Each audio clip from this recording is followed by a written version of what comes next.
Hi guys, welcome to I dream. నేను మీ చాణక్య. కేవలం 8 రోజుల కోసం అని చెప్పేసి అంతరిక్షంలోకి వెళ్ళిన సునీతా విలియమ్స్ అండ్ విల్మోర్, మరి వాళ్ళైతే సుమారు ఎక్కువ రోజులు అంటే ఎవరు ఎక్స్పెక్ట్ చేయని విధంగా కూడా మరి ఎన్నో రోజులు ఉండి మరి వాళ్ళని ఫైనల్గా కూడా మరి మన భూమి మీదకి కూడా తీసుకొని వచ్చారు. వచ్చిన తర్వాత వాళ్ళకు వచ్చే కాంప్లికేషన్స్ కానీ అండ్ అక్కడున్న క్లైమేటిక్ కండిషన్స్కి తగ్గట్టు వాళ్ళు ఎలా ఇన్ని రోజులు సర్వైవ్ అయ్యారు, వాళ్ళ ఫుడ్ కానీ ఇలా చాలా డౌట్స్ అనేది కూడా ఉన్నాయి కదా. మరి వీటన్నిటి గురించి కూడా మనతో పాటు డౌట్స్ అన్ని కూడా క్లారిఫై చేయడానికి ఇప్పుడు మనతో పాటు కూడా ఉన్నారు మరి ప్రముఖ న్యూరో సర్జన్ మరి డాక్టర్ రంగనాథన్ గారు. మరి సార్ని అడిగి తెలుసుకుందాం. Hi sir. నమస్తే సార్. నమస్తే సార్. సునీతా విలియమ్స్ అండ్ అలాగే విల్మోర్ వీళ్ళిద్దరు కూడా కేవలం 8 రోజుల కోసమని వెళ్ళి చాలా రోజులు ఉండేసి వచ్చారు. అది కూడా కొన్ని టెక్నికల్ ఇష్యూస్ వల్ల వాళ్ళు తిరిగి రాలేకపోవడము అండ్ ఒక రకంగా రాలేకపోవడం అనేది వస్తారా రారా అనే ఒక డైలమాలో కూడా చాలా రోజులు ఉండిపోయాం. మధ్యలో మనం కూడా ఒకసారి ఒక వీడియో అనేది కూడా చేసాం, వస్తారా రారా వీళ్ళు అంటే. అలాంటి వాళ్ళను కూడా సక్సెస్ఫుల్గా భూమి మీదకి కూడా తీసుకొని వచ్చారు. భూమి మీదకి తీసుకొని వచ్చిన తర్వాత వీల్ చైర్లో వెళ్తూ కూడా చాలా హ్యాపీగా కూడా మరి చెయ్యూపుతూ కూడా వెళ్ళారు. మరి వాళ్ళ హెల్త్ కాంప్లికేషన్స్ కానీ భూమి మీదకి వచ్చిన తర్వాత ఎలా ఉంటాయి ఏంటి సార్? నా పద్ధతి ఏమిటంటే ఇప్పుడు పాజిటివ్ మాటలు ముందు చెప్పుకోవాలని, నెగిటివ్ మాటల తర్వాత మాట్లాడుతాం. Okay sir. పాజిటివ్ మాటలు అంటే 9 నెలలు అంతరిక్షంలో ఉండి 59 సంవత్సరాల స్త్రీ, 68 సంవత్సరాల ఒక మగవాడు అంత ఆరోగ్యంగా భూమి మీదకి దిగి చేతులు ఊపుకుంటూ సంతోషంగా వెళ్ళడం అనేది సైన్స్కి, దాని వెనుకున్నటువంటి అందరి వ్యక్తులకి మనం జేజేలు పలకాల్సిన సమయం అనిపిస్తుంది. ఎందుకంటే వారిద్దరు కూడా అక్కడ ఉండగా ప్రతిరోజు ఇదే మాట, 8 రోజులు అనుకుని 8 నెలలు అయిపోయింది, 9 నెలలు అయిపోయింది, ఎప్పుడు వస్తారు, ఏమిటి, వస్తారా రారా. మరి సైన్స్ టెక్నాలజీ కానీ ఇదే కానీ ఇంత ప్రగతి లేకపోతే ఏ మాత్రం ఇబ్బంది లేకుండా మ్యాథమెటికల్ ప్రెసిషన్ అంటే ఏమిటి, గణితం ప్రకారం ఈడిటి అంటే ఏమిటి, eastern day light zone time అంటే అమెరికాలో టైం, ఈస్టర్న్ పార్ట్ ఆఫ్ అమెరికాలో ఆ టైం కింద వాడుతూ ఉంటారు. మన దేశంలో అయితే ఐఎస్టీ స్టాండర్డ్ టైం. 5 గంటల 37 నిమిషాల మధ్యాహ్నం నిన్న అంటే మంగళవారం వాళ్ళ ప్రకారం తెల్లవారి మనకి దిగాలి అని వాళ్ళు లెక్కలేశారు. అక్కడ 5 గంటల 37 నిమిషాలు దిగారు. భారతదేశ కాల ప్రమాణ ప్రకారం 3 గంటల 27 నిమిషాలకి తెల్లవారి మనం అందరూ నిద్రపోతున్న భారతీయులందరూ నిద్రపోతున్న సమయంలో అక్కడ దిగారు. అంటే ఎంత ప్రెసిషన్. అదే కాకుండా అక్కడ ఫస్ట్ హ్యాచ్ అని ఉంటుంది, అంటే దానికి ఒక డోర్ ఉంటుందట. ఇన్నాళ్ళు ఏదైతే ఈ ఇంటర్నేషనల్ స్పేస్ స్టేషన్కి, స్పేస్ క్యాప్సూల్కి ఏదైతే స్పేస్ క్రాఫ్ట్ వీళ్ళు వెనక్కి తిరిగి వచ్చేది స్పేస్ X9, ఫస్ట్ దానికి దీనికి ఏదైతే ఉందో డోర్ క్లోజ్ చేయాలి. అది 11 గంటల 50 నిమిషాలకి, అంటే వాళ్ళ టైం మనం చెప్పుకుందాం మాటిమాటికి భారత కాలం అనుకుంది. దానికి దగ్గరగా ఒక 9 గంటల సమయం అనుకోండి డిఫరెన్స్. అది అయిన తర్వాత 12 గంటల 5 నిమిషాలకి అన్డాకింగ్ అయిపోయింది. అంటే ఇన్నాళ్ళు కూడా ఏదైతే స్పేస్ క్రాఫ్ట్ ఏదైతే ఉందో ఇంటర్నేషనల్ స్పేస్ స్టేషన్ నుంచి ఎక్కడికి బయట పోకుండా అనుకో డాకింగ్ సిస్టమ్ అని ఉంటుంది, అంటే లైక్ కనెక్షన్. మీరు అది చూడాలి. స్పేస్ X10 క్రూతో వెళ్ళి ఇంటర్నేషనల్ స్పేస్ స్టేషన్కి డాకింగ్ అన్నది ఏదైతే మహానుభావుడు మహామేధావి ఎలాన్ మస్క్ తాలూకా స్పేస్ షిప్పే. ఆ వీడియో చూస్తే అసలు ఒళ్ళు గగ్గుపాటు కల్పిస్తూ ఉంటుంది. అది అలా దాని లోపలికి ఏది ఒక చేప లోపల నోటి గుహ లోపలికి వెళ్ళినట్టుగాను దానికి అనుసంధానం అవ్వడం. ఎక్కడ బ్యాక్గ్రౌండ్ ఎక్కడ ఏంటంటే భూమండలం చాలా అందంగా కనబడుతుంది. ఈ స్పేస్ క్రాఫ్ట్కి చుట్టూ కూడా మేఘాలు. అంటే అసలు ఆ సీన్ చూస్తేనే తెలిసేటట్టు అంత సంతోషంగా ఉంది ఆ సీన్. ఇంకొక మాట చెప్పుకోవాల్సింది ఎందుకు అని అంటే టెక్నాలజీ ఎంత తాలూకా పెరిగిందని చెప్పడానికి, ఈ స్పేస్ క్రూ 10 ఏదైతే ఉందో నిజానికి ఏమిటంటే జనవరి ఎండింగ్లో మహానుభావుడు డొనాల్డ్ ట్రంప్ గారు ఆయనకి ఒక చిన్న రిక్వెస్ట్, ఒక ఆదేశం ఇచ్చాడు మస్క్ గారికి, నువ్వు ఎలాగైనా వాళ్ళని తీసుకురావాలి అబ్బాయి అని. ఆయన ఆ రోజు నుంచి అదే పనిలో ఉన్నాడు. కానీ ఏదైతే కొత్త స్పేస్ క్రాఫ్ట్ను పంపించాలని అతని ప్రయత్నాలన్నీ బొమ్మయ్యాయి. దాంట్లో ఇవి టెక్నికల్ ఇష్యూస్ వచ్చాయి. సో అది లేట్ అయిపోతూ ఉంది. ఇంక రోజు ట్రంప్ గారు అడుగుతున్నారు ఆయన. అందుకని ఆల్రెడీ ఇంతకుముందు వాడిన ఇంకొక స్పేస్ క్రాఫ్ట్ని కొన్ని రిపేర్లు చేసి వాళ్ళని పికప్ చేయడానికి పంపించారు. ఎందుకు అక్కడ సిచ్యువేషన్ ఏంటంటే ఇలా వెళ్ళిపోయి ఇలా వచ్చేయడానికి లేదు. ఒకసారిగా అంతరిక్షంలో ఎవరైనా వ్యోమగాములు వెళ్తే 6 నెలల సమయం ఉండాలి ఎక్కువ. ఓకే, పరిశోధనలు అవన్నీ, ఎందుకంటే అలా వచ్చేదానికి ఎంత ఖర్చు ఎంత ప్లానింగ్ అవసరం. అందుకని సెప్టెంబర్లో వెళ్ళారు వాళ్ళు, స్పేస్ 9 క్రూ వాళ్ళు. సెప్టెంబర్ నుంచి 6 మాసాల పని అయిపోగా వాళ్ళు ఉండేటువంటి ఇద్దరు ఎవరైతే హేగ్ అని, గురుబాబావ్ అని, సునీత విలియమ్స్ నలుగురు వచ్చారు. ఇంకా సిస్టమ్ ముందు నుంచి అక్కడ ఉండేటువంటి ఒక వ్యోమగామి రష్యన్, మిగతా ముగ్గురు అమెరికన్ నాసా నుంచి వెళ్ళారు. ఎంత కోఆర్డినేషన్ అండి. 1 మ్యాన్ ఆప్షన్ లేదు, కొట్లాట లేదు. మళ్ళీ దిగినప్పుడు కూడా నిన్న మీరు అబ్జర్వ్ చేస్తే ఫ్లోరిడాలో ఎవరైతే అందరికంటే యంగ్స్టరు ఫస్ట్ టైం ఎవరైతే వెళ్ళాడో అతని పేరు గురుగావ్. ఆయన మొదటిసారి వెళ్ళాడు అంతరిక్షానికి. ఓకే, ఆయనకు ముందు ఇచ్చారు మీరు బయటకు వెళ్ళండి ఎస్కేప్ అవ్వడానికి, ఏది స్పేస్ క్యాప్సూల్ నుంచి బయటకు రావడానికి. తర్వాత వచ్చింది నిక్ హేగ్, తర్వాత విలియమ్స్, లాస్ట్లో విల్మోర్. అక్కడ కూడా వీళ్ళు సీనియర్లు ఏదో తోసుకొని వెళ్ళిపోవడం లేదు చూసారా. ఆ సిస్టమేటిక్ పద్ధతి అందరికీ నచ్చింది. అది సరే స్పేస్ ఎక్స్ ఏదైతే అధినేత మస్క్గా వారికి స్వాగతం పలికాడు, వెల్కమ్ హోమ్ అని కాలిఫోర్నియా నుంచి వాళ్ళ రేడియో స్టేషన్ నుంచి. ఇవన్నీ విషయాలు చూస్తూ ఉంటే ఎంత ప్రెసిషన్ అంటే, ఇంకొక 2 మాటలు మనం అన్లాకింగ్ నుంచి ఏదైతే అన్డాకింగ్ అయిపోయింది. అక్కడ నుంచి 16 గంటల సేపు ప్రయాణం స్పేస్ క్యాప్సూల్. తర్వాత 7.5 నిమిషాలకి 7.5 నిమిషాలే ఈ థ్రస్టర్స్ ఓపెనింగ్ ఫైరింగ్ అని అంటారు. ఓకే, అదైనా ఇంకొక 27 నిమిషాలకి ఫ్రీ ఫాల్. అంటే ఫ్రీ ఫాల్ అంటే ఏంటి, ఆ టైంకి దగ్గర ఆల్మోస్ట్ మన ఈ అట్మాస్ఫియర్లోనికి వచ్చేస్తుంది అన్నమాట క్యాప్సూల్. ఏది మన గ్రావిటీ అప్పటికి మొదలవుతుంది, భూమి ఉపరితలం అంటారు. అక్కడికి ఎక్కడైతే మన అట్మాస్ఫియర్ కనబడుతుందో అక్కడ వరకు ఒక 27 నిమిషాలు ఫ్రీ ఫాల్. అక్కడ 16, ఇక్కడ 27, అక్కడ ఒక 7.5 మీరు లెక్క వేసుకోవచ్చు. తర్వాత లాస్ట్ 12 మినిట్స్ పారాచూట్స్ ద్వారా దాని నుంచి బయటకు ఎక్కడికి వచ్చారు, ఫ్లోరిడాలోని గల్ఫ్ కోస్ట్లో. టైం అంటే టైం ప్రిసైజ్. ఇంకొక మాట అందరూ గమనించలేదు, ఇది నిజానికి ఇది ఏమిటంటే ఒక రోజు తర్వాత రావాలి, ముందు ప్లాన్ అది. ఓకే, అయితే అది ఎంత ప్లానింగ్ నాసా అది మెచ్చుకోవాలి. ఏంటంటే 1-2 సార్లు అప్పటికి అట్మాస్ఫియర్ ఏదైతే సీలో ఈ ఫ్లోరిడా కోస్ట్లో ఉండేటువంటి అట్మాస్ఫియర్ ఒక రోజులో ఏమైనా మారుతుంది అని వాళ్ళకి అనుమానం వచ్చింది. ఒకరోజు అప్పటికప్పుడు అబ్బాయిలు మీరు సర్దుకోండి అని చెప్పేశారు. ఓకే, ఇన్ఫాక్ట్ చెప్పాలంటే రేపు రావాల్సిన వాళ్ళు ఒరిజినల్గా రావాల్సిన. అదే కాకుండా ఇంకొక పద్ధతి ఉంది, హ్యాండ్ ఓవర్ పద్ధతి అని ఉంది. అంటే ఇప్పుడు మనకి డ్యూటీలు ఎక్కడైతే ఉంటాయో షిఫ్ట్లు అని ఉంటాయి చూసారా. ఈ షిఫ్ట్ డ్యూటీలో ఈవినింగ్ షిఫ్ట్ వాళ్ళు నైట్ షిఫ్ట్ వాళ్ళకి ఏంటంటే అన్నీ చెప్తారు, అక్కడ ప్రాబ్లం ఉంది, ఇక్కడ ప్రాబ్లం ఉంది, ఇది చూడాలి, ఇది చూడాలి. ఏ ఉద్యోగులు వాళ్ళు, డాక్టర్లు, నర్సులు అంతే. స్పేస్ దీంట్లో కూడా ఇంటర్నేషనల్ స్పేస్ స్టేషన్లో కూడా ఇదే పద్ధతి ఉంది. అంటే ఏమిటి, మేమున్న ఈ 9 నెలలు ఈ పనులు చేసాం, ఇంకా కొన్ని పనులు ఉన్నాయి, ఇక్కడ నువ్వు ఎక్స్పెరిమెంట్లు చేయాలి, ఇది నువ్వు చూడాలి, అది చూడాలి, నేను చేయగలిగిన చాలా వరకు చేసాం అని ఒక హ్యాండింగ్ ఓవర్ ఇవ్వడం అన్నది. అది యాక్సెప్టెడ్ నామ్స్ ఏంటంటే 5 రోజుల ప్రక్రియ.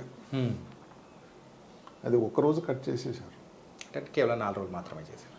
ఓకే, మనం వెళ్ళిపోవాలి తొందరగా. 9 నెలల ఈ ఇంటర్నేషనల్ స్పేస్ స్టేషన్లో ఉండేటువంటి వాళ్ళు ఉండడంలో సునీత విలియమ్స్ 12 కోట్ల మైళ్ళు ప్రయాణం చేసిందట. 12 కోట్ల మైళ్ళు ప్రయాణం అంటే భూమి చుట్టూ కూడా 4568 సార్లు భూప్రదక్షిణ జరిగింది. అన్నిసార్లు ఏదైతే సన్ షైన్ చూసిందాన్ని, అంటే రోజుకి 16 సార్లు సార్, అదైతే అంతే కదా. అదే కాకుండా 2 సార్లు స్పేస్ వాక్ చేసింది. ఒక్కసారి స్పేస్ వాక్ చేయడం అంటే ప్రాణానికి చెలగాటంతో సమానం. ఆ దీశాలి 2 సార్లు చేసింది. ఆమెతో మొదటిసారి విల్మోర్ పాల్గొంటే రెండోసారి నిక్ హేగ్ అంతే. 2 సార్లు ఇద్దరు అదే వ్యక్తి కావడం. మళ్ళీ ఓకే. ఇవి మాత్రం కామన్ ఫ్యాక్టరే. ఓకే. ఆ కొత్తగా వెళ్ళినటువంటి ఏదైతే గుగ్వాన్ అయితే అతనికైతే అవకాశం ఇవ్వలేదు వాళ్ళు. అట్లా 67 గంటలు 6 నిమిషాలు టోటల్గా ఒక స్త్రీ వ్యోమగామి స్పేస్ స్టేషన్కి వెళ్ళి స్పేస్ వాక్ చేసినటువంటి ఘనత సునీత విలియమ్స్ది.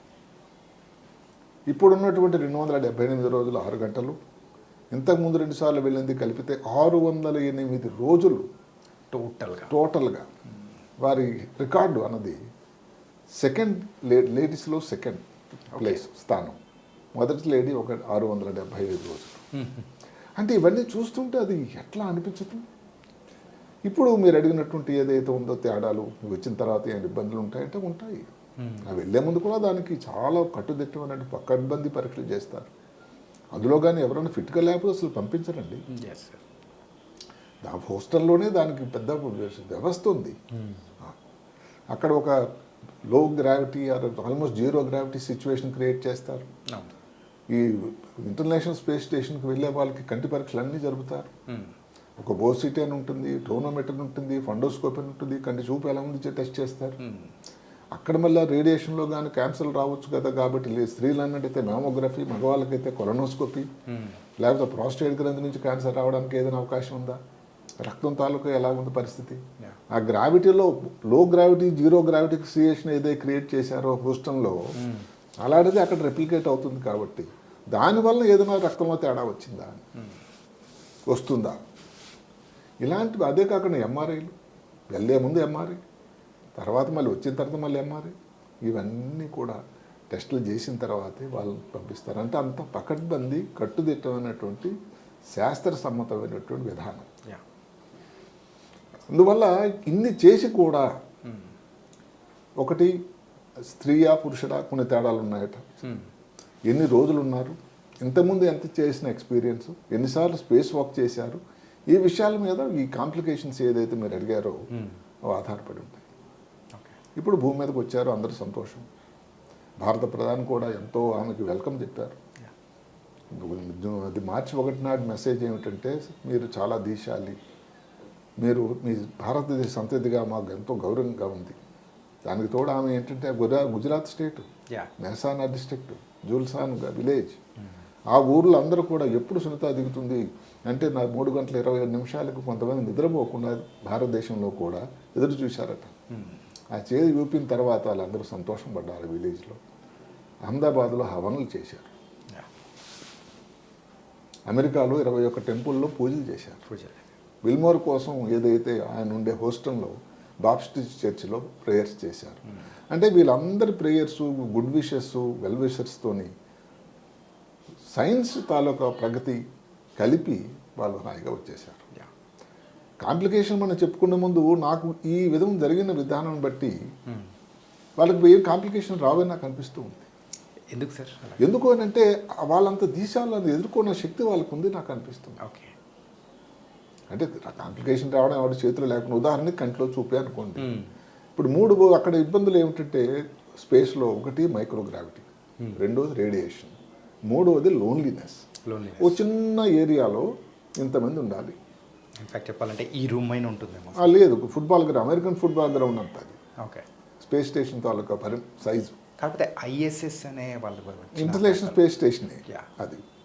రెండోది ఏమి, దానిలో 6 బెడ్స్ ఉంటాయి, ఉండేవి 2 వాష్రూమ్లు. అంటే ఎంత అడ్జస్ట్మెంట్ కావాలండి. ఎవరి పని వాళ్ళు, మ్యాథమెటికల్ ప్రెసిషన్. ఎవరు నువ్వు సరిగ్గా చేయలేదని ఎక్కడో కోప్పడం అదేం లేదు. అసలు ఎక్కడ కూడా స్పేస్ స్టేషన్లో ఏ మతం వాళ్ళు ఉన్నా, లేకపోతే ఏ దేశం వాళ్ళు ఉన్నా కూడా భారత్ ఏది నా భూముల మీద ఉన్నప్పుడు వాళ్ళకి రష్యా వాళ్ళకి అమెరికా వాళ్ళకి పొరపచ్చాలన్నా కూడా స్పేస్ స్టేషన్లో పొరపచ్చాల తాలూకా అసలు ఏ మాత్రం కూడా కనబడలేదు. అంటే ఇవన్నీ దాటిన తర్వాత భూమిని మనుషులు మారిపోతున్నారు. కలిసి పని చేయటమే, కలిసికట్టు ఒకరి కష్టాలను ఒకరిని షేర్ చేసుకోవడం. అందుకని ఇప్పుడు స్పేస్ ఎక్స్ క్రూ 10 వాళ్ళు వెళ్ళేసరికి వీళ్ళందరూ వాళ్ళకి వెల్కమ్ అని చెప్పి షేక్ హ్యాండ్లు ఇచ్చుకొని కొంచెం బాధపడుతూ మేము వెళ్ళిపోతున్నాం ఇక్కడి నుంచి అని, మీరు చూసుకోండి అని. దానికి తోడు ఏదైతే సైన్స్ తాలూకా ప్రగతికి ఏదైతే ఉందో వాళ్ళు చేసినటువంటి పనితనం, తరతరాలు ఏదైతే భావితరాల్లో ఎక్కడెక్కడైతే వ్యోమగాముల గురించి చరిత్ర ఉంటుందో సునీత విలియమ్స్ చరిత్ర ఉంటుంది. ఓకే. ఎందుకంటే ఈ ఉన్న 9 నెలల్లో ఖాళీగా కూర్చోలేదండి వాళ్ళు. 150 సైంటిఫిక్ ఎక్స్పెరిమెంట్లు చేశారు, 900 గంటల్లో రీసెర్చ్ చేశారు. అంటే అక్కడ ఏదైనా క్యాన్సర్ వచ్చే అవకాశం ఉందా, లేకపోతే అక్కడ ఏమైనా చెట్లు పెరుగుతాయా, ఉంటే ఎలా పెరుగుతాయి, కొన్ని ఆటో ఇమ్యూన్ డిజార్డర్స్ అంటే ఈ శరీరానికి ఏది ఇమ్యూనో సిస్టమ్ తేడాలో రావడం వల్ల ఏదైనా జబ్బులో అవకాశం ఉందా, అక్కడ కానీ దాని ఉపరితలం మీద నుంచి కొన్ని శాంపుల్ తీశారు, ఓకే, అక్కడ కానీ ఇన్ఫెక్షన్ ఏమైనా క్రిములు ఏమైనా ఉన్నాయా. ఎందుకంటే ఐఎస్ఎస్ అన్నది టోటల్లీ స్టెరైల్ ఏరియా, అసలు ఎక్కడ ఇన్ఫెక్షన్ రాదు. ఓకే, ప్రాబ్లం వల్ల అదే అక్కడ అంత గొప్ప పక్కా ఏరియాలో ఉండి అంటే ఇమ్యూనో సిస్టమ్ టోటల్ ఇన్ఫెక్షన్ రావడానికి ఆస్కారం లేని చోటది. మరి భూమి మీదకి వచ్చిన తర్వాత అలా ఉండదు కదండి, ఇక్కడ మాత్రం డిఫరెంట్. అందువల్ల సడన్గా 9 నెలల తర్వాత ఇమ్యూనో వ్యవస్థ అన్నది ఎలా బిహేవ్ చేస్తుంది అన్నది చూడాలి. ఓకే, కంటి కోసం వచ్చినట్టు కంటిలో చూపు తగ్గడం, అదే కానీ కంటి గుడ్డు తాలూకా సైజు తగ్గిపోవడం, కంటి గుడ్డు వెనక ఉండే భాగం ఫ్లాట్ అయిపోవడం, ఇవన్నీ ఎందుకంటే గ్రావిటీ తక్కువ ఉండడం వల్ల కాళ్ళలోన తొడల్లోన ఉండేటువంటి రక్తం అంతా బ్రెయిన్ లోపలికి కంటి లోపలికి వెళ్ళిపోతుంది. ఓకే, అసలు నిలబడడానికి లేనే లేదు కదండి, వాళ్ళు గ్రావిటీ లేదు, కంప్లీట్గా తేలాడమే. దానివల్ల కాళ్ళకి పని లేదు, కండరాలకి పని లేదు, అందువల్ల కండరాలు వీక్ అయిపోతాయి. అసలు ఒక దాని నిష్పత్తి ఏమిటంటే 20%లో ఒక నెల కానీ ఈ స్పేస్లో ఉంటే 20% కండరాల తాలూకా సైజు తగ్గిపోతుందట. 20%? అలాంటిది మరి 9 నెలలు ఏమవుతుందో ఆలోచించండి. బోన్ డెన్సిటీ అంటాం, బోన్ తాలూకు ఉండేటువంటి కాల్షియము దాని తాలూకా స్ట్రెంగ్త్ సాంద్రత ఒక రోజులో ఒక నెలలో 1% తగ్గుతుంది. అంటే మరి 9 నెలల్లో 9%. అంటే ఎంత లెక్క పెట్టడం కాదు కానీ ఎంత ప్రాబ్లం వస్తుంది, ప్రాబ్లం చాలా డిఫర్ వచ్చేస్తుంది సార్. అంటే ఇలాంటివన్నీ ఉన్న పరిస్థితుల్లో కూడా అంత సంతోషంగా వాళ్ళు తిరిగి వచ్చారంటే అదే కాకుండా ఐసోలేషన్ అండి. మనిషి సంఘజీవి, చుట్టుపక్కల పలకరించే వాళ్ళు, మాట్లాడుకున్నా బాగోని అడిగేవాళ్ళు, ఫోన్ చేసేవాళ్ళు, ఎన్ని ఇంటర్నెట్ కాల్స్ చేసినా కానీ అక్కడ వాళ్ళ చుట్టాలతో బంధువులతో మాట్లాడి. అందుకని ఒకసారి ఇప్పుడు జనవరి ఎండింగ్లో ఒకసారి ఎంత ధైర్యవంతురాలైనటువంటి ఆవి కూడా కొంచెం బాధపడుతూ మాకు కూడా వెళ్ళి కలవాలి మా చుట్టాలని బంధువుల్ని, చాలా రోజులు అయిపోయింది కదా, మేము చేయాల్సిన చిన్న పనులు కూడా అక్కడ ఉన్నాయి, వాళ్ళందరూ ఎక్స్పెక్ట్ చేస్తున్నారు అని ఒక్క మాట మాత్రం అక్కడ నుంచి చెప్పడం జరిగింది. అక్కడ ఉన్నా కూడా ఇంత లోపల అమెరికా తాలూకా పొలిటికల్ వ్యవస్థ మారిపోయింది. వీళ్ళు ఒక మాట ఏదో అన్నా కూడా ఏ పొలిటికల్ పార్టీకి సైడ్ చేయకుండా ఎంతో సంయమనంతో నిజంగా ఒక క్లాసికల్ అమెరికన్ లాగా ఒక వ్యోమగాం ఒక స్టేబుల్ పర్సన్ లాగా బిహేవ్ చేశారు ఇద్దరు. అది కూడా మెచ్చుకోవాలి. ఇప్పుడు రేడియేషన్ కోసం వచ్చినట్టయితే రేడియేషన్ కాంప్లికేషన్ అయితే ప్రాబ్లమే ఉంటుంది. రేడియేషన్ వల్ల ఏంటో ఉంటుంది, ఆక్సిడేటివ్ స్ట్రెస్ అని ఒకటి ఉంటుంది. దానివల్ల ఏమవుతుంది, ఈ ఎర్ర రక్త కణాలు తయారయ్యేటువంటి వ్యవస్థలోనే కుదిరిపడుతుంది. ఓకే, దానివల్ల ఎర్ర రక్త కణాలు తాలూకా సైజు షేపు మారిపోతుంది, అవి డిస్ట్రాయ్ అయిపోతాయి తొందరగా. ఓకే, మామూలుగా అయితే సెకండ్కి 2 మిలియన్లు తెలియకుండానే అసలు ఒక పెద్ద ప్రకృతి సృష్టిగా అమర్చింది. ఎర్ర రక్త కణాలు డ్యామేజ్ అయిపోతూ ఉంటాయి, కొత్తగా తయారవుతుంటాయి. మరి 2 మిలియన్లకి బదులుగా 3 మిలియన్ డ్యామేజ్ అయితే ఇంకా పెద్ద ప్రమాదమే. అదే జరుగుతుంది స్పేస్లో ఉంటే. ఆ స్పేస్లో ఉండడం వల్ల వచ్చేదాన్ని స్పేస్ ఎనిమియా అంటారు. అంటే రక్తం తాలూకా పర్సంటేజ్ తగ్గిపోవడానికి ఆస్కారం ఉంది. ఈ తెల్ల రక్త కణాలు అనేది కూడా పెరిగే అవకాశాలు కూడా ఉంటాయి. దానివల్ల ఇన్ఫెక్షన్ అన్నది ఇన్ఫెక్షన్ వల్ల ఉండేటట్టు అయితే ఇన్ఫెక్షన్ కానీ అక్కడ ఏదైనా కారణం, ఇప్పుడు అంత మన స్టెరైల్ ఏరియా అన్నాం, అక్కడ ఏదైనా ఒక మైక్రోబ్ చేస్తే చిన్న బ్యాక్టీరియా చేరిపోతే. అందుకే కదా పరీక్షలు దానికో సునీత విలియమ్స్ వీళ్ళిద్దరూ చేసే పరీక్షల్లో అక్కడ కానీ ఎక్కడైనా మైక్రోబ్స్ ఉన్నాయా. అదే కాకుండా బయటకు వెళ్ళేటప్పుడు చుట్టుపక్కల ఉండేటువంటి ప్యాచ్లకి దానికి ఏవో ప్యాచ్ వర్క్ చేశారు. అన్నిటికంటే ముఖ్యం ఏంటంటే ఈ ఆస్ట్రోనాట్స్ అందరూ అక్కడ ఉండగా వాళ్ళకి పగలు తేడా తెలియటం లేదు, పగలు రాత్రి తెలియటం లేదు. మన ఇందాక మీరు చెప్పినట్టు 16 సార్లు సూర్యోదయము దాంతో జరుగుతుంది. అందుకని ఒక లైటింగ్ సిస్టమ్ లాగే అమర్చి ఈ ఇబ్బంది రాకుండా, అంటే మన కిందకి మళ్ళీ భూమి మీదకి వచ్చిన తర్వాత ఇబ్బంది రాకుండా తక్కువ చేయడానికి లైటింగ్ సిస్టమ్ ఒకటి అమర్చారు, ప్రయత్నం చేశారు. ఈ రేడియో ఫ్రీక్వెన్సీ యాంటీనా ఉంటాయి, ఏవైతే రిపేర్ చేయాల్సి వచ్చిందో అవి తీసేశారు. ఇలాంటి ఎన్నో చేసి ఆ హ్యాండ్ ఓవర్ ఇచ్చారు. ఇంతవరకు మేము చేసాము, తర్వాత మీరు చేయగలని మీరు చేయండి. ఎందుకంటే వీళ్ళు మళ్ళీ వెళ్తారా లేదా అనేది మనం చూడాలి, మనం కోరుకుందాము, ఇంకా మళ్ళీ వెళ్ళాలి వాళ్ళని. నేను వెళ్ళినా ఆశ్చర్యపోను, ఎందుకంటే వాళ్ళ పద్ధతి అది. కానీ 59 years సార్, ఆమె ఇంకోసారి 8 ఇయర్స్ వెళ్ళింది. ఫుల్టన్ అని ఒక ఆమె, ఫంక్ అని ఒక ఆమె 8 ఇయర్స్ అప్పుడు లేడీ వెళ్ళింది. ఓకే. ఇప్పుడు లేదండి, అంతరిక్షానికి అద్దులు లేవు, ఎల్లలు లేవు. ఆ ధైర్యం అంతే, మొండి ధైర్యం కూడా అనడం. ఏమవుతుంది, సైన్స్ ప్రకారం నేను సైన్స్ నమ్ముకున్నాను, శాస్త్రం బాగా మెరుగైంది, సిస్టమాటిక్స్ ఎక్కువైనాయి, వెళ్ళి వచ్చేస్తాం అనుకోండి. 80 సంవత్సరాలు అప్పుడు ఒక స్త్రీ ప్రయాణం ఎగది ఊరు దాటి పక్క ఊరు వెళ్ళడానికే కష్టమే, చాలా కష్టం. అలాంటప్పుడు అంతరిక్షానికి వెళ్ళడానికి ఎంత ధైర్యం ఉండాలండి. మీరు ఇందాక చెప్పినట్టు వాళ్ళకు ముందు ప్రిపరేషన్స్ కానీ ఎంత ప్రిపరేషన్ కానీ వాళ్ళ ఇప్పుడు ఎవరో ఆరోగ్యం శుక్లా గారని ఒక భారతీయుడికి దగ్గరలో వెళ్ళడానికి ప్రయత్నం జరుగుతూ ఉంది. ఓకే. మరి ఇది ఎంత ప్రయత్నం, అక్కడికి ఏదో ట్రైనింగ్ కోసం వెళ్ళాలని అందరూ సెలక్షన్ చేయరండి. పర్సంటేజ్ చాలా తక్కువ, రేషియో. ఏ స్టేజ్లో ఉన్నా కాడ అన్ఫిట్ అవ్వచ్చు. ఇంకొక మాట దీనికి ఇంకా చెప్పుకోవాలని ఏంటంటే, కొంతమంది అనుకుంటున్నారు దీనివల్ల 9 నెలలు ఉంటే వాళ్ళకి పారితోషికం బాగానే ఉంటుంది లేదని. దయచేసి ఇది కాదు.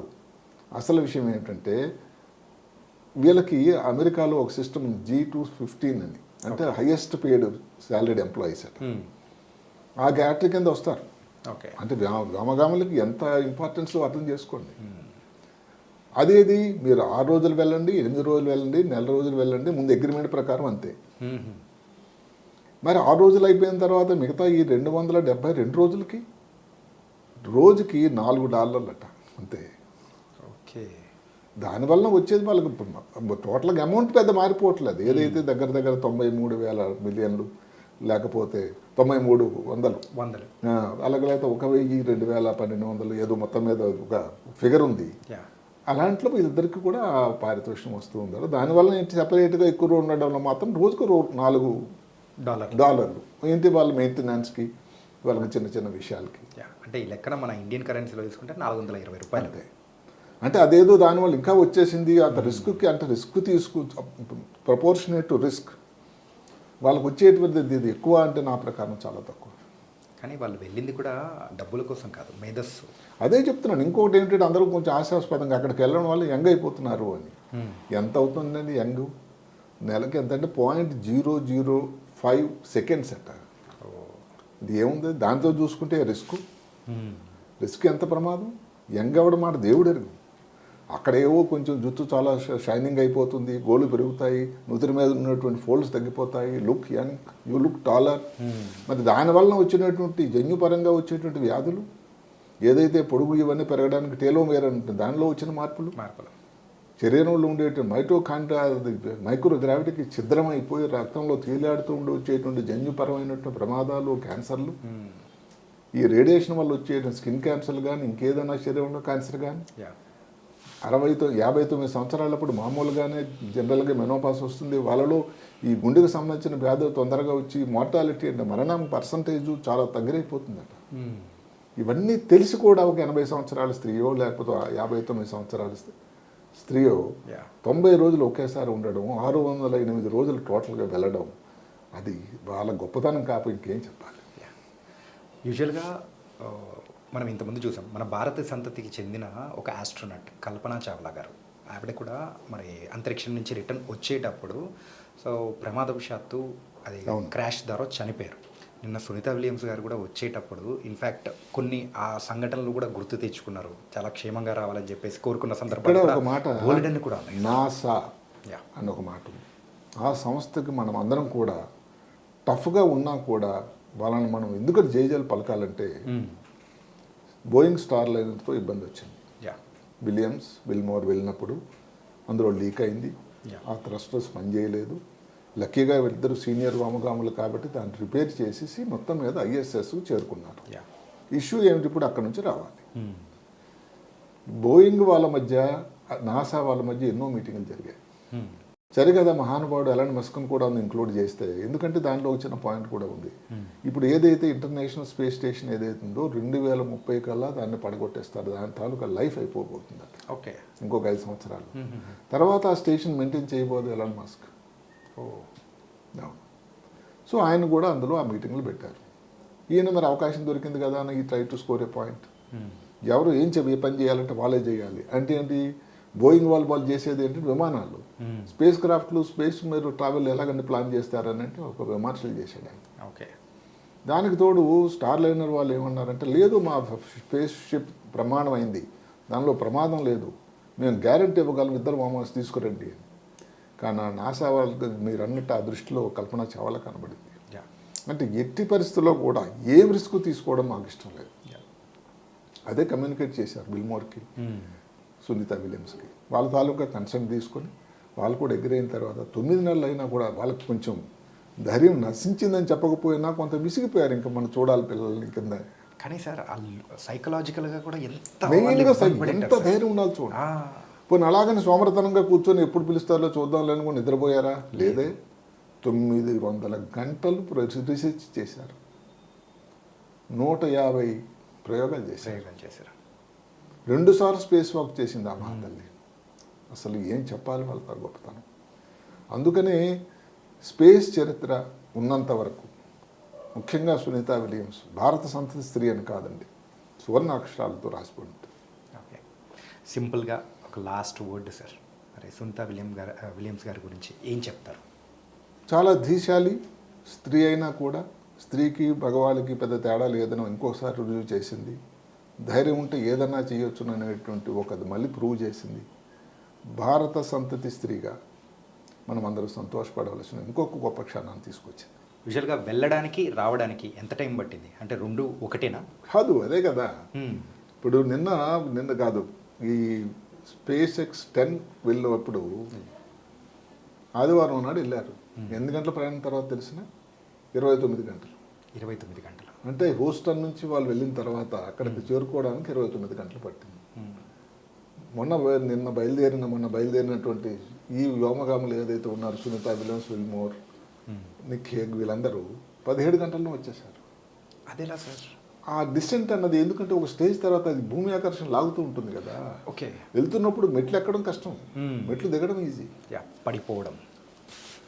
సో అక్కడ ఫ్రీ ఫాల్ అని ఉంది. మనం ఒక మాట చెప్పుకున్నాం, ఏదైతే ఒక దగ్గర ఒక 27 నిమిషాలు ఫ్రీ ఫాల్, దానంతా అదే వచ్చేస్తుంది స్పేస్ షిప్. ఆ టైంలోనే కంట్రోల్ చేయడం దాని దశని ఈ నాసా వాళ్ళు చేస్తూ ఉంటారు. 16 గంటలు అట్లా వచ్చేసింది. తర్వాత 12 నిమిషాలు పారాచూట్లో. సో మొత్తం మీద 17 గంటలే. అక్కడ బయలుదేరి నుంచి మనం ఏదైతే చెప్పుకున్నాం 1 గంటకి పోను ఈడిటీ అంట, చెప్పాను కదా, eastern day light zone time అనేది. సో దానితో చూసుకున్న పోనీ ఆ టైం ప్రకారం మనం భారత టైంలో ఏమిటంటే అది దగ్గర 10:30. మరి ఇక్కడికి ఎన్ని గంటలకు వచ్చారు? రావడం 3:45. 3:27. అంటే నేను చెప్పడం ఏంటంటే 17 గంటలు అంటే 17 గంటలు అంత ప్లానింగ్లో దిగి వచ్చారు. అంటే ఒక్క నిమిషం ఇటు కానీ అటు కానీ తూచా తప్పకుండా జరిగింది ప్లానింగ్. ఏది అక్కడ ఉండగానే ఈ డేట్లు తర్వాత పెంచేసినా కావు. అక్కడ బయలుదేరే ముందు ఈ టైంకి బయలుదేరుతారు, ఈ టైంకి ఫ్లోరిడాలు వస్తారని అన్నీ కూడా పక్కాగా ఉన్నాయి వ్యవహారం ప్లానింగ్.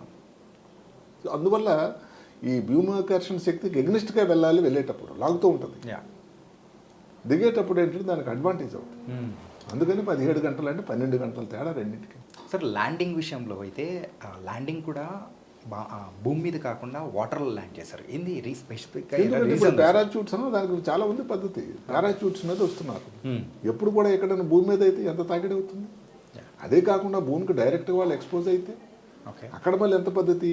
ఫ్లారిడాలో 3 గంటల 27 నిమిషాలు తెల్లవారు దిగేటప్పటికి ఈ స్పేస్ షిప్ తాలూకు ఏదో అది లోపల లాగేసుకోవడానికి దాన్ని ఒక షిప్ రెడీ ఉంది. ఇట్లా వీళ్ళు దిగిన వెంటనే ఈ స్పేస్ క్రాఫ్ట్ ఏదైతే స్పేస్ ఎక్స్ 9 వచ్చిందో దాన్ని ఇందులోపలికి వెళ్ళిపోయింది, దాన్ని లాగేసుకుంది. ఓకే, అక్కడికి వెళ్ళిన తర్వాత వాళ్ళు దిగారు. ఎవరు? ఈ వ్యోమగాములు అందరూ కూడా. ఓకే, ఎందుకంటే ఆ తాకిడి ఆ ఇబ్బంది వాళ్ళకి ఏం కలగకుండా. ఇంకొక మాట అసలు ఎవరు గగుర్పొచ్చేది ఏంటంటే ఈ స్పేస్ క్రాఫ్ట్ చుట్టూ వాటర్లో దిగినంబటే ఆ తాకిడి తక్కువ ఉంటుంది. ఓకే, ప్రెషర్ కానీ చుట్టూ డాల్ఫిన్స్ తిరుగుతున్నాయట. అంటే వీళ్ళు లోపల ఉన్నారు కాబట్టి వీళ్ళకి ఏం కాదు. ఆ డాల్ఫిన్స్ ఉన్నా కూడా ఆ పక్కన స్పేస్ షిప్ లోపలికి వెళ్ళిపోవడం, ఆ తర్వాత దాన్ని అన్లాకింగ్ అయిన తర్వాత వాళ్ళు మళ్ళీ నెమ్మదిగా బయటకు రావడం. వచ్చినప్పటినే దాన్ని రిక్లైనింగ్ చైర్స్లో తీసుకెళ్లారు. తీసుకెళ్ళిన తర్వాత అక్కడ నుంచి మళ్ళీ ఫ్లోరిడా నుంచి హూస్టన్కి మాత్రం చేరుకొని ఉంటారు. హూస్టన్లో కొన్ని పరీక్షా పద్ధతులు చేస్తారు. హూస్టన్లో అయితే వాళ్ళ చుట్టాలు బంధువులు ఒకసారి అయితే చూపిస్తారు. ఓకే, ఆ తర్వాత కొన్ని వారాల తర్వాత ఇంటికి వెళ్ళేది. అదేమిటి, ఇప్పుడు ఎవరైతే కొత్తగా మొదటిసారి వెళ్ళాడో ఆయన తొందరగా రికవర్ అవడానికి అవకాశం ఉంది. ఇప్పుడు మాటకి విల్మోర్ 9 నెలలు ఉన్నారు కాబట్టి వాళ్ళ కండరాలు లేకపోతే వాళ్ళ తాలూకా ఈ బోను ఆ ఈ మెడికల్ ఊపిరితలం మీద ఏదైతే మళ్ళీ కాలు పెట్టి దానికి ఈ గ్రావిటీకి మళ్ళీ సెటిల్ అవ్వాలి, దానికోసం ఎంతో ఎక్సర్సైజ్ కావాలి. ఓకే. ఇవన్నీ ఇంటికి వెళ్ళి ఇబ్బంది పడకుండా వాళ్ళకి కొంత ట్రైనింగ్ అయ్యి ఇది వారాలు పట్టొచ్చు, ఇంకా నెలలు కూడా పట్టొచ్చు అని అందరి ఎక్స్పెక్టేషన్. అది మనం ముందు ముందు చూడాలి, ఒక్కొక్క వ్యక్తి ఎలా రియాక్ట్ అయ్యారో అని దాన్ని బట్టి. మీరు ఇందాక చెప్పినట్టు మెడికల్ పరంగా అయితే ఆ కండరాల్లో ఉన్న డెన్సిటీ కానీ అన్నీ తగ్గిపోవడం, మళ్ళీ దాన్ని నార్మల్ స్థితికి తీసుకొని వచ్చిన తర్వాత వాళ్ళను అంటే నార్మల్ అయితే అక్కడ కూడా సైన్స్ ప్రకారం ఏంటంటే పూర్తిగా నార్మల్ కూడా రాకపోవచ్చు అట్లా. అయితే కనీసం తన ఉనికికి తనని కాళ్ళ మీద నిలబడడానికి ఏదైతే ఉందో, ఎందుకంటే ఈ బోన్స్లో మార్పులు కూడా ఎవరికి వస్తాయంటే ఈ వెయిట్ బేరింగ్ బోన్స్ అని ఉంటాయి. ఇప్పుడు చేతులు కూడా బోన్స్ అనుకోండి, వెయిట్ బేరింగ్ బోన్స్ కావు, దాని మీద వెయిట్ పడదు కదండి. కాలు, తుటి భాగం, కటివలయం ఇవైతే ఉందో బోన్స్ని వెయిట్ బేరింగ్ బోన్స్ అంటారు. ఈ మార్పులు, ఈ బోన్ డెన్సిటీ తగ్గడం, అందుకని వెళ్ళే ముందు ఆ డెక్సా స్కాన్ అని చేస్తారు, వచ్చిన తర్వాత మళ్ళీ డెక్సా స్కాన్ చేస్తారు. ఓకే. హార్ట్ కోసం మళ్ళీ ఇంకొక 2 డే ఎక్కువ తర్వాత ఎంఆర్ఐ చేస్తారు. అంటే హార్ట్ ఎలా పనిచేసింది, హార్ట్ పనితనం లేకపోయింది కదా 9 నెలలు, రక్తం స్క్వీజ్ అయిపోయింది, పని లేకుండా అయిపోయింది, నిస్తేజం అయిపోయింది, ఊపిరితిత్తులు ఏదైనా ప్రాబ్లం ఉంది. అదే కాకుండా స్పేస్ హెడేక్ అని వస్తుంది, తలనొప్పి చాలా వస్తుంది వాళ్ళకి, కంటిలో చూపు సరే కంటిలో ఉండే నరం లోపల స్వెల్లింగ్ వస్తుంది. అవేమన్నా మార్పులు వచ్చాయా? మళ్ళీ అక్కడ ఉండగానే పాపం దానికి ఈ సెపరేట్గా ఏదైతే స్విమ్మింగ్ గ్లాసెస్ అని, కాంటాక్ట్ లెన్సెస్ అని ఇవన్నీ పెట్టుకుంటారు. ఇవన్నీ పెట్టుకున్నా కూడా ఏదైనా ఇబ్బంది వచ్చిందా? ఎందుకంటే అక్కడ వయసుతో కూడా ఒక ప్రభావం కూడా కదండి. అవును సార్. అదే కాకుండా స్త్రీగా అయినా చెప్పుకున్నాం, ఏదైతే రేడియేషన్తో వాళ్ళకి ఎఫెక్ట్, ఈ ఓవరీస్లో ఉండేటువంటి ప్రిమోర్డియల్ ఫాలికల్స్ అని ఉంటాయి, దాని మీద తేడా వస్తుంది. ఎవరైనా మంత్లీ పీరియడ్స్లో ఉన్న వాళ్ళు ఆ టైంలో కానీ వెళ్ళేటట్టయితే వాళ్ళకి తొందరగా మెనోపాస్ వస్తుంది. ఓకే. మెనోపాస్ తొందరగా రావడం వల్ల గుండె ఏదైతే ఉందో ఇబ్బందులు రావడానికి ఎక్కువ ఆస్కారం. ఇవన్నీ లెక్కలు వేసి వెళ్ళడానికి కాదు, అంతే. మరి ఇంకోటి ఏంటంటే సార్, యూజువల్గా ఇక్కడ మన భూమి మీద ఉన్నప్పుడు రకరకాలమైన వాసనలు అనేది కూడా మనకు స్మెల్స్ వస్తూ ఉంటాయి, కానీ అక్కడ స్పేస్ మీదకి వెళ్తే కేవలం ఒక్క స్మెల్ మాత్రమే ఉంటుందంట కదా సార్. అదే రుచి, వాసన రెండు కూడా బ్రెయిన్ తాలూకు ఎఫెక్ట్ అయ్యేది, తగ్గిపోతుంది. మళ్ళీ వచ్చి దీనికి ఇవన్నీ సెటిల్ అవ్వడానికి టైం పడుతుంది. అక్కడ ఉన్న టోటల్గా అసలు ఏది అంతా టోటల్లీ స్టెరైల్ ఏరియా కదండి, ఏదో డ్రైయాలో తింటూ ఉంటారు అంతే, క్యాలరీస్ అంతే, బతకడానికి తినాలి అన్నట్టు క్యాలరీస్ అంతే. ఓకే. అక్కడ టేస్ట్, రుచి అన్నది వాళ్ళకి పెద్ద తెలియదు కూడా.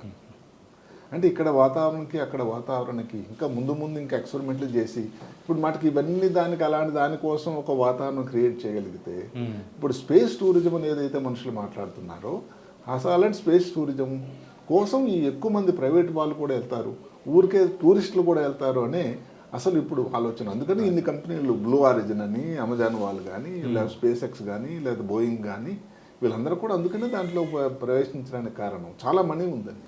Okay. It was nice sir, and చాలా చక్కగా వివరించారు. Thank you so much sir.